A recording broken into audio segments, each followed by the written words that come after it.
Shalom, você que é envolvido com Cristo, que a graça e a paz do Eterno esteja contigo em todo o tempo. É uma imensa alegria ter você aqui para mais uma videoaula abençoada. E se você ainda não é inscrito neste canal, aproveite agora e se inscreva. Ative o sininho para não perder nenhuma novidade e, claro, compartilhe este vídeo com seus amigos e familiares. Assim, mais pessoas serão edificadas pela palavra de Deus. Sejam muito bem-vindos à nossa videoaula sobre a lição 12 do terceiro trimestre de 2025 da CPAD, Classe dos Adultos. O tema de hoje é o caráter missionário da Igreja de Jerusalém. O nosso texto áureo está em Atos, capítulo 11 e versículo 20, diz assim: E havia entre eles alguns varões de Chipre e de Cirene, os quais, entrando em Antioquia, falaram aos gregos, anunciando o Senhor Jesus. A verdade prática diz: faz parte da missão da Igreja a evangelização de povos não alcançados. Introdução.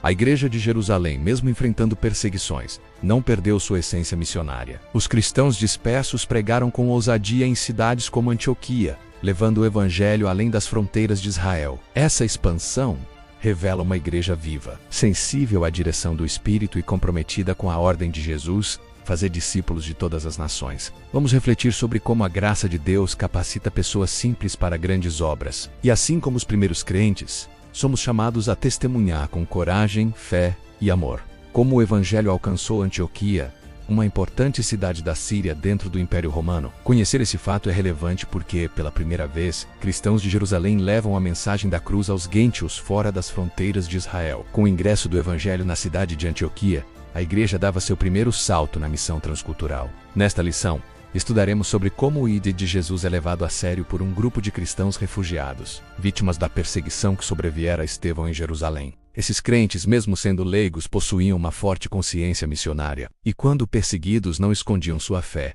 mas a compartilhavam apontando sempre para a cruz de Cristo. Esse é um belo exemplo de fé cristã que deve não somente nos inspirar, mas, sobretudo, nos levar a agir como eles. Palavra-chave: missão. Tópico 1. Uma igreja com consciência missionária. Item 1. O Evangelho para além da fronteira de Israel. Lucas abre essa seção de seu livro fazendo referência aos cristãos. Os que foram dispersos pela perseguição que sucedeu por causa de Estevão, caminharam até a Fenícia, Chipre e Antioquia. Atos capítulo 11, versículo 19. Observamos que essa passagem bíblica faz um paralelo com Atos capítulo 8 e versículos 1 a 4, onde narra o início da perseguição em Jerusalém que gerou a dispersão cristã. Assim como Filipe, que em razão da perseguição levou o evangelho à cidade de Samaria, da mesma forma esses crentes, que também faziam parte desse grupo de cristãos perseguidos, levaram o evangelho para além da fronteira de Israel. Item 2. Cristãos dispersados, mas conscientes de sua missão. Esses cristãos dispersados, após fugirem de uma perseguição feroz, não esconderam a sua fé. Aonde chegavam, anunciavam a palavra de Deus. Atos capítulo 11, versículo 19. Foi assim que eles deram testemunho do Evangelho na Fenícia, Chipre e Antioquia. O que vemos são cristãos conscientes da missão de testemunhar de sua fé, onde quer que estivessem. Eles haviam sido comissionados para isso. Mateus capítulo 28 e versículo 19. Somente cristãos participantes de uma igreja consciente de sua tarefa missionária agem dessa forma. Eles não perdem o foco.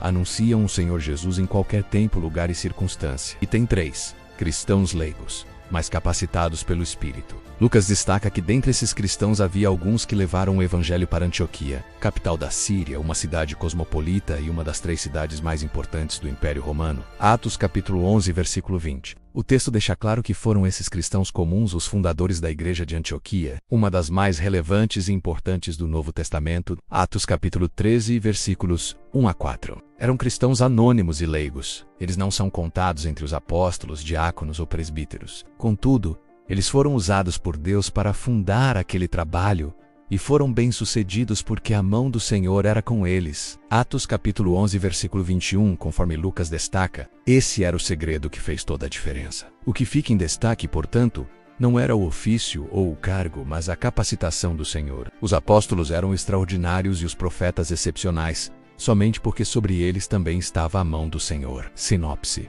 A Igreja de Jerusalém, mesmo dispersada, manteve seu compromisso de anunciar o Evangelho com ousadia, De Jerusalém a Antioquia da Síria, alguns destes primeiros missionários cristãos foram a Antioquia, cidade cerca de 480 quilômetros ao norte de Jerusalém. Sua importância política era devido ao fato de que servia como capital da província romana da Síria. Antioquia da Síria, a terceira maior cidade do Império Romano depois de Roma e Alexandria, tornou-se a sede da expansão do cristianismo fora da Palestina e figurava significativamente nas missões cristãs aos gentios. Atos capítulo 13, versículos 1 a 3.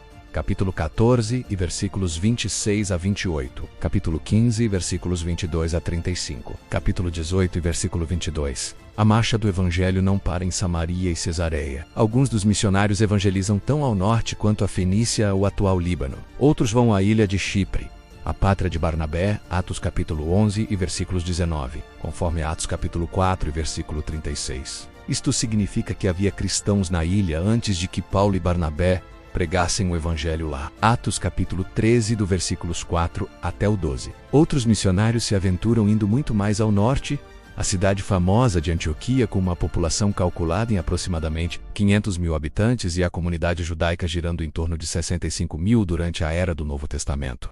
Tópico 3. Uma igreja que forma discípulos. Item 1. A base do discipulado. Ao serem informados de que o evangelho havia chegado a Antioquia, Atos capítulo 11, versículo 22, a partir de Jerusalém. Os apóstolos enviaram Barnabé para lá. Chegando ali, Barnabé viu uma igreja viva e cheia da graça de Deus. Atos capítulo 11 e versículo 23. Como um homem de bem e cheio do Espírito Santo, Barnabé os encorajou na fé.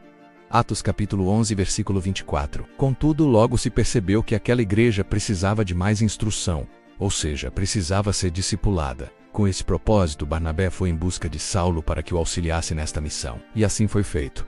E sucedeu que todo um ano se reuniram naquela igreja e ensinaram muita gente. Atos capítulo 11, versículo 26. E esse episódio nos mostra que não basta ganhar almas, é preciso ensiná-las. Sem o ensino, a igreja não cresce em graça e conhecimento. O crescimento saudável só é possível por meio da obra da evangelização e do discipulado. Tem 2, denominados de cristãos. Os cristãos de Jerusalém haviam sido chamados na igreja de irmãos. Atos, capítulo 1 e versículo 16. Crentes, Atos capítulo 2 e versículo 44. Discípulos, Atos capítulo 6 e versículo 1 e santos, Atos capítulo 9 e versículo 13. Também passaram a ser identificados tanto pelos de dentro da igreja como pelos de fora dela, como aqueles que eram do caminho. Atos capítulo 9 e versículo 2. Capítulo 19 e versículos 9 e 23, capítulo 22 e versículo 4, capítulo 24 e versículos 14 e 22. Agora em Antioquia são chamados de cristãos. Atos capítulo 11 e versículo 26. O termo cristãos tem o sentido de pessoas de Cristo. Item 3. A identidade cristã. O que realmente define um cristão não é apenas um nome ou um rótulo, mas sim sua vida, sua fé e suas atitudes. Embora alguns estudiosos acreditem que o termo cristão tenha sido usado em Antioquia como uma forma de zombaria, a verdade é que aqueles seguidores de Jesus demonstravam um grande entusiasmo e dedicação, assim como os primeiros crentes que vieram da igreja de Jerusalém para pregar naquela cidade. O nome cristão aparece novamente na Bíblia em Atos capítulo 26 e versículo 28 e 1 Pedro capítulo 4 e versículo 16. Segundo a Bíblia, ser cristão significa crer em Jesus, abandonar o pecado e receber a salvação como um presente de Deus dado pela sua graça. Sinopse. A igreja investiu no ensino e discipulado, consolidando a fé e a identidade cristã dos novos convertidos. Conclusão. Aprendemos como a providência de Deus faz com que o evangelho chegue por meio da igreja a povos ainda não alcançados. O que se destaca não é uma metodologia sofisticada de evangelismo, mas a graça de Deus, que capacita pessoas simples e anônimas a realizarem a sua obra. Quem deseja fazer sabe que Deus capacita. Ninguém jamais terá tudo de que precisa para cumprir a obra de Deus. No entanto, se Deus tiver tudo de nós, Ele nos habilitará a realizá-la. Muito obrigado por acompanhar esta videoaula. Que Deus abençoe a todos e que possamos viver a verdade de Cristo em nosso dia a dia. Até a próxima. Shalom! Envolvidos com Cristo.